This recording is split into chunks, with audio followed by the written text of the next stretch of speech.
Brian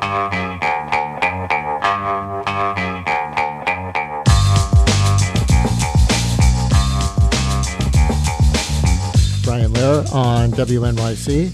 Earlier this month, NASA's Artemis II mission gave us a stunning new image of our planet. Did you see it? In some ways, it was a familiar image because it recreated the iconic blue marble photograph from the 1972 Apollo 17 mission. That image was one of the first clear shots of the planet fully lit from way out there. Along with NASA's 1968 photo Earthrise, the images from space became powerful symbols for the environmental movement, according to NASA itself. Here on Earth Day, we remember this year's image from the Artemis II mission is titled Hello World, and it looks different in comparison to the original, as has been noted with concern online. Hello World looks a bit dingier. Viewers have noted the colors seem muddier, leading many to speculate that it was because of climate change. Well, in terms of the color difference, it's likely due to 50 years of technological advancements in photography, others say, but NASA is one of the global leaders in studying Earth's changing climate. Turns out that vantage point can tell us a lot. So on this Earth Day, we're joined again by Jackie Faherty, astrophysicist and science educator at the American Museum of Natural History, with an astrophysicist's view of Earth Day. Jackie, so good to have you again. Welcome back to WNYC. Hi, Brian. I love coming on your show. And I'll remind listeners we had you on just earlier this month to tell us about the mission of Artemis II, but we didn't talk about Hello World or the other images from that mission so much. So just to recap, can you describe Hello World and what your reaction was to seeing it? Yeah, Hello World was an image that the commander, Reid Wiseman, sent back, and NASA uploaded the Hello World, like, look, Earth from here perspective. I think it's a beautiful image. I know there's this comparison happening with the Apollo images, but there's just a lot of lighting and camera differences between the Apollo image, blue marble, and Hello World. But what I think the Hello World image does is there's this thing called the overview effect that astronauts will say they experience when they're in space and they can see the Earth from above. It's like a cognitive shift that happens when you're displaced that far from your home world and you can see the planet in all its glory, the thin blue line of the atmosphere, a borderless planet. And many astronauts have said that they've felt this when they're there. So to me, the Hello World image was also, many people were reacting in a way that I think invokes the overview effect, where you're reacting to the idea of seeing your planet just whole like that, like the whole disk is just right there in front of you. You can see weather, you can see ocean, you can see land. And I think it kind of implies we have this beautiful relationship with our planet and we should preserve it. And that's how people, I think, were seeing this image. That's how I saw it. Yeah. Well, can you explain why, and I guess you just started to do that, but I want to know more about why blue marble, the 1970s image from space of the Earth, looks so much brighter and bluer than Hello World, which was just taken, by the astronauts on Artemis II, because if I think of my iPhone, for example, my current generation of iPhone takes much clearer pictures, less muddy than my old one. So what gives? Yeah, I mean, this to me has way more to do with a camera expert and also the work that they did on the photo. So we all know that you can change the lighting in photos. It's more of a treated photo, I think, the blue marble image. So I don't actually think and Brian, honestly, there's lots of images from space of Earth that we can look at and compare. I'm not telling you that you can't, climate change is definitely happening in images, but we don't have to get too wrapped up in the Hello World versus blue marble images. I just don't want to get too tied down on what's probably just camera tech. Listeners, we can take comments or questions for Jackie Faherty on the Earth as seen from space, how it might move you when you look at any photo from any year from space of the Earth. Maybe even somebody's listening who's ever been an astronaut, who's had that experience. That's a needle in a haystack, but you never know. 212-433-WNYC, 212-433-9692, or have studied as scientists, perhaps, what we can learn about the Earth from the vantage point, not just the visual vantage point, but also some experimental and scientific observations that are done from up there, from space. 212-433-WNYC for astrophysicist Jackie Faherty, 212-433-9692. You can call or you can text. What about for you, who's involved, in astrophysics from that standpoint, from sort of an Earth Day standpoint? What do you think you or people who have actually gone up might learn about the Earth, or might have a different emotional relationship to the Earth after they come back, compared to people who have never done it?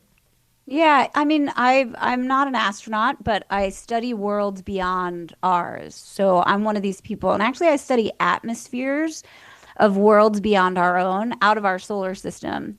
And the one thing that comes up time and time again, that we are working our hardest as astronomers to discover a world that has an atmosphere, that even just has an atmosphere, Brian. We're just trying to find another atmosphere around another kind of rocky world. But the thing that I am brought back to time and time again as a researcher is how really unique our planet is right now for us, for humans to be existing on it, to get the right amount of oxygen, the right amount of nitrogen on our atmosphere. Everything in our atmosphere is precious for us. Earth can kick, this idea of like save the planet, people need to finish that sentence. It's save the planet for humans. Like, the Earth's going to be fine. It'll just spit us off. These planets that we find outside of our solar system, they run the gamut, and there is nothing that we've found that we can exist on yet. We need what we have here. So as an astrophysicist, I really reflect on this a lot, preserving the world that we are so fragile to belong to, because we're not going anywhere else anytime soon. Yeah, well, some critics... No, let me not ask that question. Let me ask this question, because it so relates to what you just said. According to the Hayden Planetarium's Worlds Beyond Earth show, our planet can become like nearby planets, Venus or Mars, if its climate is pushed to its extremes. You know this because you're involved with that. The show explores how our planet sits in what you call a Goldilocks zone, not too hot, not too cold, but this balance can be broken, much like it was on our neighbors Venus and Mars. So can you give us some of the broad strokes as to how those planets can provide lessons?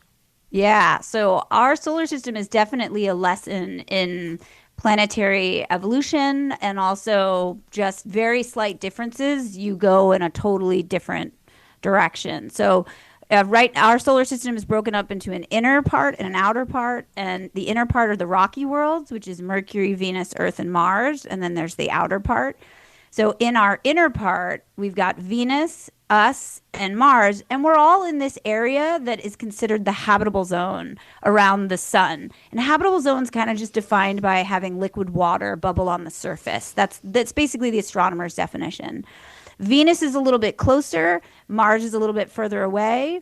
We're in the ideal spot at some level for liquid water to bubble, be fine on our surface, and have our climate is just doing well for us. Venus, Brian, probably was habitable maybe a couple billion years ago. We're a 4.5 billion year old solar system. Venus probably had a great run of a temperate climate, but something happened on Venus. Now, astronomers debate about what happened on Venus. It could have been, it has a runaway greenhouse effect, so its atmosphere is crazy. It's toxic. It's a soup. We would die for sure. Venus is a dangerous place. We do not want to go the way of Venus. What happened to Venus might not be the same reason, like climate change could cause a Venus-type atmosphere, but we don't know if what happened to Venus is the same thing that is happening here. Like, we don't know what the ancient Venus really looked like. We're kind of guessing. Mars is a little bit different. Mars is a smaller planet, and I think we're safe from going the way of Mars. What's really wrong with Mars is it's just a little bit of a smaller planet, and it's got a thin atmosphere. And so it can't really hold on to its atmosphere the way we can hold on to ours. The real comparative planet that you do not want to become is Venus. And at this space show that we have, Worlds Beyond Earth, is an attempt to give people that full perspective on the planets in our solar system and really demonstrate for you, like, guys, we got to be grateful for this right now. We are in the ideal world for us right now. The Earth is it's all we've got. And you do not want to, we can't look at Venus and be like, well, there's another world there. Maybe we could terraform it or something. Instead, you need to look at the Earth and think, protect this thing. This is what's working for us. Nathan in Coeur d'Alene, Idaho, has a take on why the blue marble photo of the Earth from space in the 1970s and the Hello World one from Artemis just now look as different as they do. Nathan, you're on WNYC. Hello. Good morning, Brian. Thank you for taking my call. As I recognized this when I was watching the activity, it occurred to me that they were taking a picture from the opposite side of the Earth. So the sun was behind the Earth, and what was illuminating it at that point in time was the reflection of the sunlight off the moon onto the Earth. That's why it may not have been as clear as people had expected in that particular photograph. However, the continuous photographs thereafter are absolutely magnificent. I just wanted to call and make that clarification. I love your show. Thank you. Thank you for listening from Idaho. And Terry in West New York, New Jersey, has something that she wants to ask about the Hello World image. Hi, Terry. Hi, thank you so much for taking my call. Having seen the Hello World and the Earth rising, I was a child then, and it was magnificent.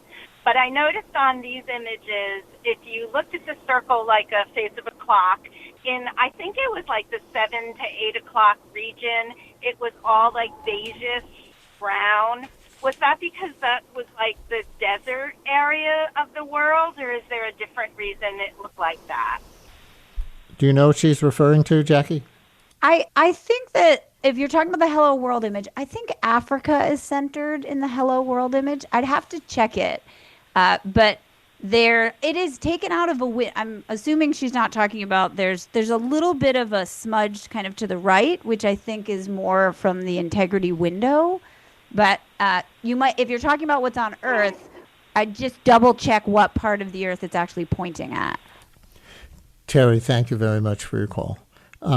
Here's a great text. Listener writes, the blue dot photo seemed to have a great effect on consciousness and preservation for our planet in our environment when it was released decades ago. Do you think that any new photography of our planet can inspire similar conservation efforts in our 2026 political climate? Great question. Yeah, I think they're referring to the pale blue dot image that was taken by Cassini when it was on its way to Saturn. And that image, Carl Sagan has a very famous pale blue dot speech about, which everybody should listen to. I think it's just inspiring. The words are inspiring. The image is inspiring.